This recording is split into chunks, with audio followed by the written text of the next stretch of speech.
Sí, son las 7:51 y a toda la audiencia de Radio Panamá. Estuvimos mirando en redes sociales, nuevamente se pone el punto de vista en lo que es el sistema penal acusatorio y para eso, bueno, Radio Panamá siempre en busca de esa docencia y demás. Queríamos comprender, entender un poco y vamos a poner parte de lo que es un video de una persona que trae nuevamente esto a la palestra pública, que nunca había participado de una audiencia como tal y que en esta audiencia, precisamente que le tocó participar y donde ella era la afectada, sale con la sorpresa de que al asaltante, al involucrado, prácticamente le dieron casa por cárcel. Vamos a escuchar parte del video para entender un poco esto. Porque tengo una impotencia, una rabia con el sistema, con una jueza de garantía del sistema penal acusatorio.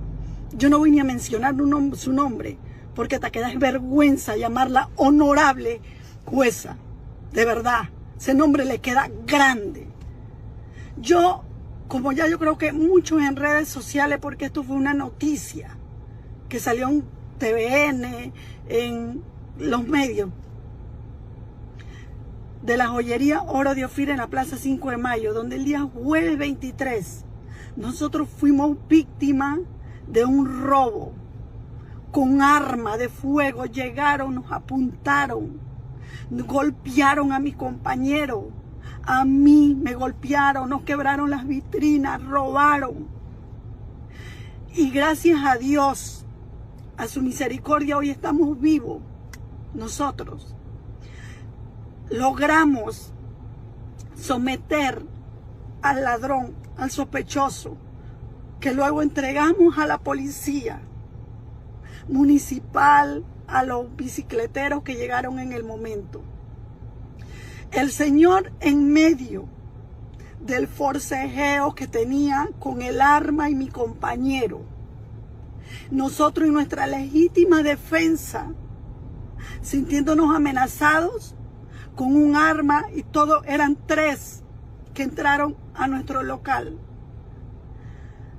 Y para defendernos, el señor recibió un golpe en la cabeza, donde después que la policía se lo lleva y todo esto, lo llevaron al primero, dice que al Centro de Salud de Santa Ana, después al Hospital Santo Tomás, donde el señor tuvo que ser operado, quitarles unos hematomas que tenía en la cabeza. Bien, perfecto, porque él tiene derecho a que lo atiendan, porque el señor debe seguir viviendo.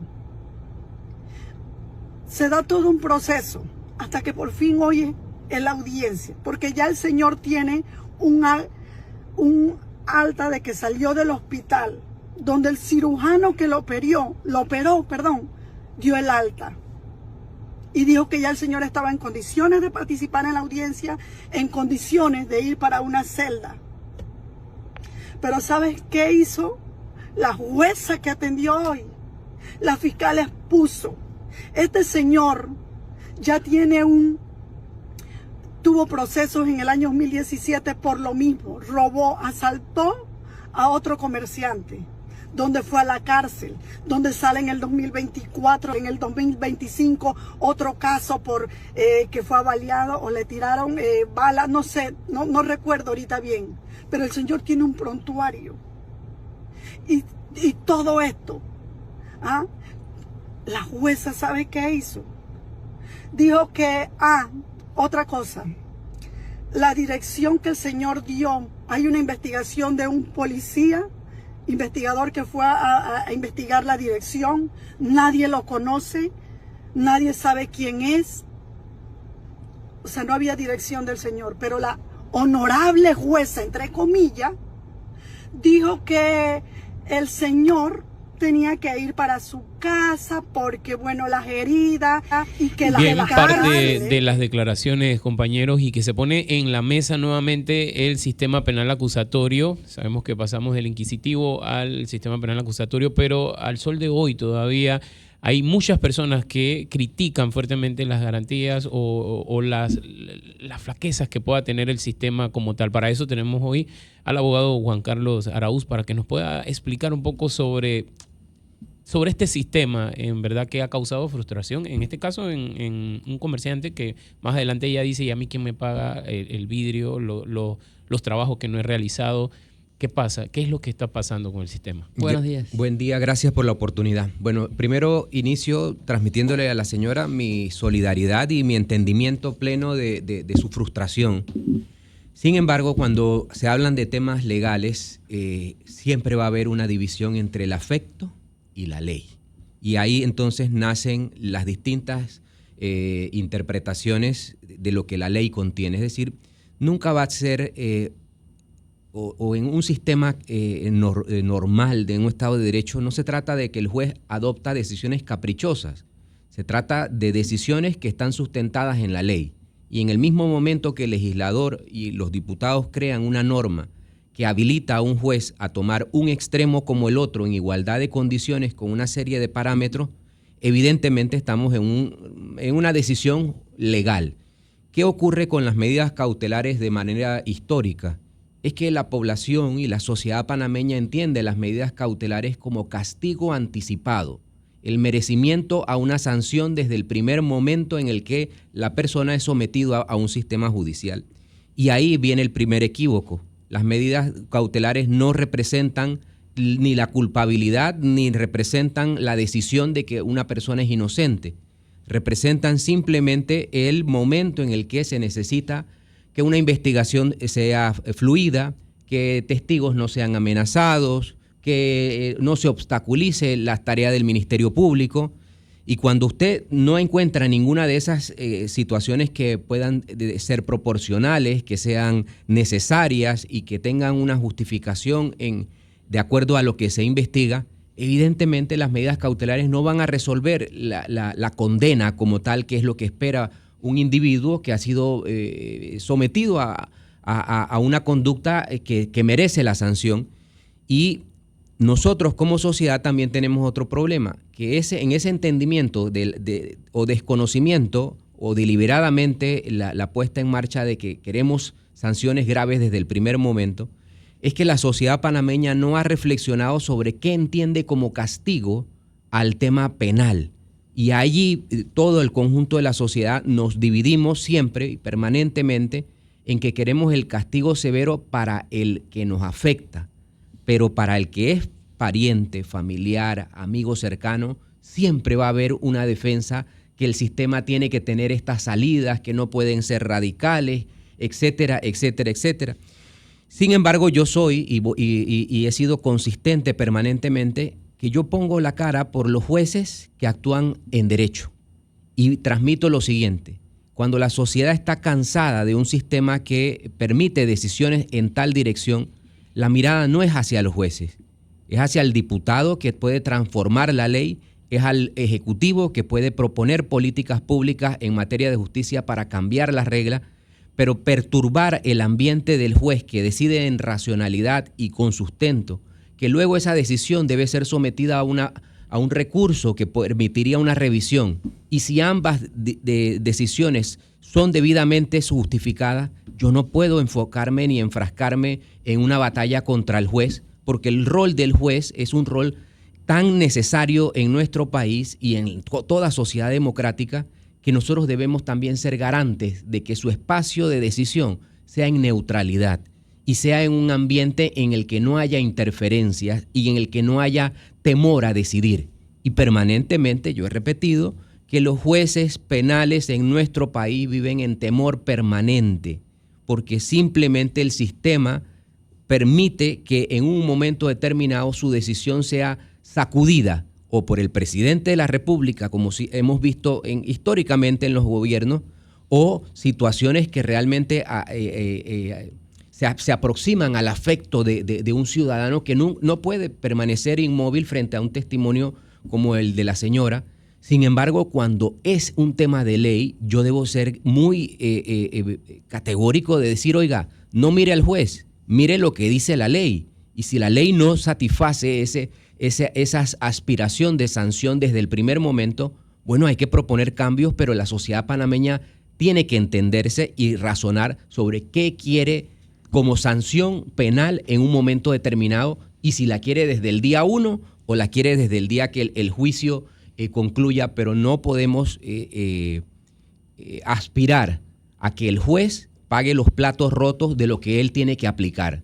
Si tomaríamos como cierto el testimonio, que claro, eso está en tela de dudas también, porque uno quizás no estuvo dentro de la audiencia, pero hay algo que ella añade y ella dice, dentro de eso, nos dice ella que el mismo sistema está prácticamente podrido, que no hay recursos, no hay medicina, no hay tal, y que era parte de lo que ella fundamentaba para poder llevarlo a casa, ¿no? Y entendemos que tampoco no es un proceso que quizás en 6 meses pues se evalúa nuevamente y puede que llegue a prisión, pero ¿faltaría capacitación en jueces que hablan de esta forma? No es que exista falta de capacitación. O sea, nuestros jueces tienen un alto estándar de formación. Son realidades. Si usted tiene hago el paréntesis, es decir, si tomo como cierto que la persona está afectada en su salud, que el golpe le generó un daño y que permaneció hospitalizado, lo que el juez razona simplemente es que nuestras cárceles son depósitos humanos y como depósitos humanos yo no puedo asumir el riesgo de trasladar a una persona que tiene una condición de inmovilidad o de cuidado continuo cuando en las cárceles no hay clínicas de forma permanente, no hay doctores. Entonces, esa realidad es que el juez de garantías no puede atribuirse la decisión de decir, oye, yo desconozco que el engranaje está faltante de muchas piezas y simplemente tomo mi decisión en base a la aspiración de una de las partes. No, el juez tiene que actuar equilibradamente y permanentemente el sistema produce críticas al sistema penitenciario en ese tipo de faltas, principalmente en enfermedades crónicas, enfermos terminales, y hay ciertas condiciones que la salud representa una decisión por encima de la voluntad de que haya una medida restrictiva de la libertad. Viéndolo desde otra perspectiva, dada esta circunstancia, ¿pudiéramos entonces estar hablando de que hubo un uso excesivo de la fuerza por parte de la policía? Si llegó a esta circunstancia a raíz de si la persona llegó a estas afectaciones físicas a raíz del arresto o de lo que sea. No, porque de lo que entiendo es que fue previo, el daño fue previo. Efectivamente, que fue la acción ciudadana de responder al ataque violento que estaban sufriendo. Sin embargo, eso tampoco formaría parte de la deliberación del juez. O sea, el juez, indistintamente de quién causa el daño que impide que una persona esté en pleno uso y goce de sus facultades y movilidad, evidentemente el juez lo que tiene que constatar es que hay una condición que le impide a ese individuo permanecer en un depósito carcelario por las condiciones reales que existen.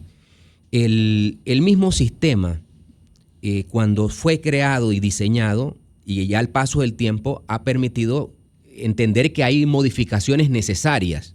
Pero yo he cuestionado permanentemente que nos enfrascamos en el individuo porque es el lado más frágil de la cadena. Claro. Y cuando tenemos que llegar a las autoridades que deciden, usted se propone una ley y dice, bueno, ¿quién es el culpable? El proponente, no son los diputados. El proponente es el culpable, como si las decisiones nacieran de la voluntad de uno. No, todo el engranaje legal y judicial nace de la voluntad de todos los que participan, hasta del presidente de la República que sanciona. Y por eso la crítica momentánea para un hecho no soluciona los temas de justicia. Si aquí se requiere resolver verdaderamente justicia, hay que transformar legislación.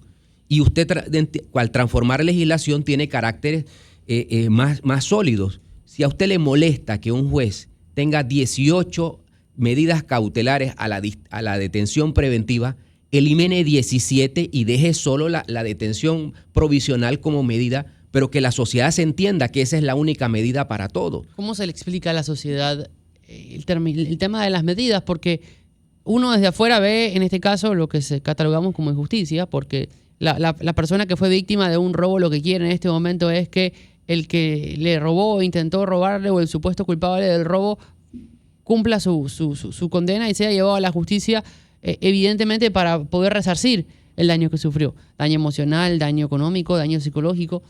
Pero evidentemente estamos lejos todavía de entender cómo funciona el sistema penal acusatorio. Yo lo entendería de la siguiente manera. La ausencia de vocería institucional del órgano judicial lastima más la reputación del órgano judicial y la hunde en el descrédito. Yo soy de la convicción que la presidenta del órgano judicial y de la Corte Suprema de Justicia, al momento de constatar que sus jueces hacen la labor de acuerdo a los elementos que tenía y es una decisión razonada, le compete a quien presida la Corte salir a defender el sistema, incluso del presidente de la República, como otras veces se ha visto.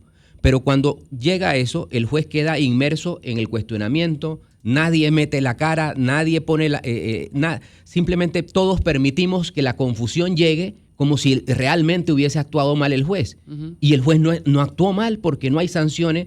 Y otra cosa es distinta también cuando el propio Ministerio Público permite que se aliente esto y el Ministerio Público recibe apelación en sentido contrario y recibe la decisión sin fundamento a su actuación. Entonces no se trata de que el juez es un ser lejano y bueno, vamos a entrarle a palo todo el mundo al juez y nos olvidamos de que hay un sistema hay actores que tienen la capacidad de modificar la decisión.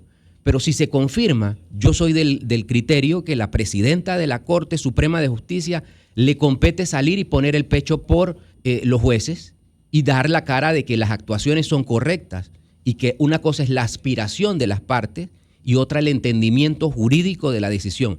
Y a la sociedad también le compete un rol de decir, bueno, claro, no es fácil salir y decir, oye, es que el juez actuó bien porque inmediatamente la crítica me cae ahora a mí. Y ahora van a decir, no, es que la padrina la corrupción y el chanchullo y todo lo que compete a la delincuencia. Y no es así.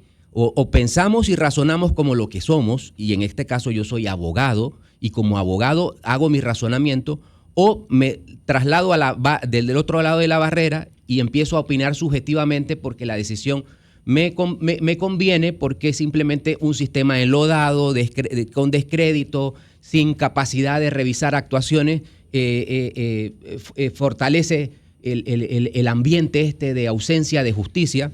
Y por eso yo hago un llamado, y le hago un llamado muy respetuoso, como siempre, a la presidenta de la Corte Suprema de Justicia. Es momento en el que la vocería institucional que ella debe presidir tome los espacios que impidan que los jueces sean censurados y vilipendiados de manera innecesaria, y cuando haya motivo para que sí la haya, evidentemente también tiene que salir a decir es que el sistema no permite esas conductas. Disculpa, José María, se entiende porque en estos momentos están legislando, por ejemplo, escuché a José Pérez Barbonis hablando acerca sobre los menores, que hay que aumentar el tema de las medidas y demás. Sin embargo, en lo legal, para la audiencia que en estos momentos nos está escuchando, y como decía Leonardo, parece injusto ciertas cosas, el prontuario está incluso, las garantías están por encima del prontuario, porque ella decía, es que salió en el 2019, en el 2020, ha salido Lo que no sabemos de la información que se administra es si realmente la persona tiene su movilidad comprometida, que impida justamente tener dominio de sí mismo. Okay. Y cuando usted tiene entonces que el prontuario no significa nada frente a una persona que no puede estar en un depósito carcelario porque la cárcel no tiene facilidades, no hay asistencia, no hay nada, forma parte de una palabra que se debe utilizar, que es la proporcionalidad de la medida. El juez administra con qué proporcionalidad esa medida es necesaria frente a una persona que tiene una enfermedad crónica, que es paciente terminal o que tiene su movilidad comprometida. Como no sabemos todos los elementos, hay que simplemente colocarlo así, pero tampoco puedo asumir que el juez actuó indebidamente cuando lo que se está trasladando a la sociedad es un comentario de una decisión que estaba sustentada en su condición médica, y la condición médica impera sobre otros hechos en un momento determinado. La presidenta de la Corte tiene poco tiempo. Claro. Y una de las primeras cosas que hizo fue anunciar el tema de la estabilidad para los que estaban no tenían la garantía.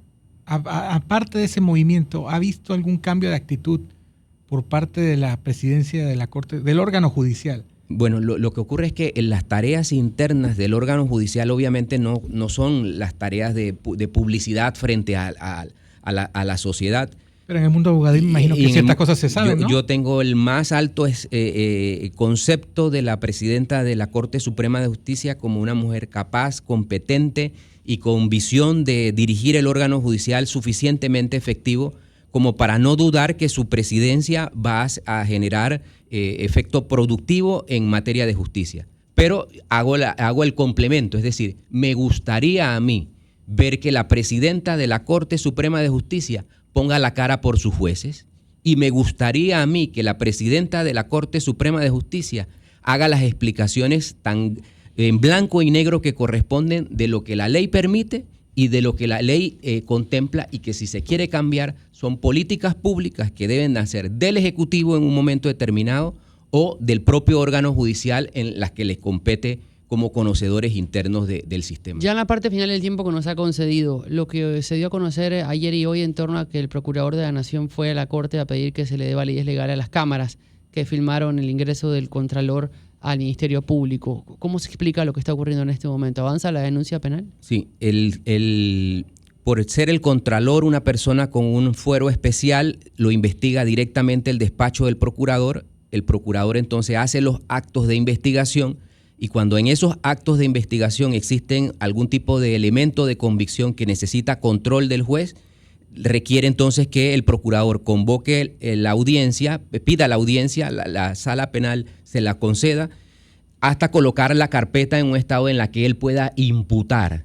Y aquí voy a hacer otro llamado. Yo le hago un llamado al Procurador General de la Nación que el contenido de la denuncia que hizo la fiscal superior de los hechos acontecidos es obligación del Ministerio Público ponerlos en conocimiento de la población de manera libre y espontánea.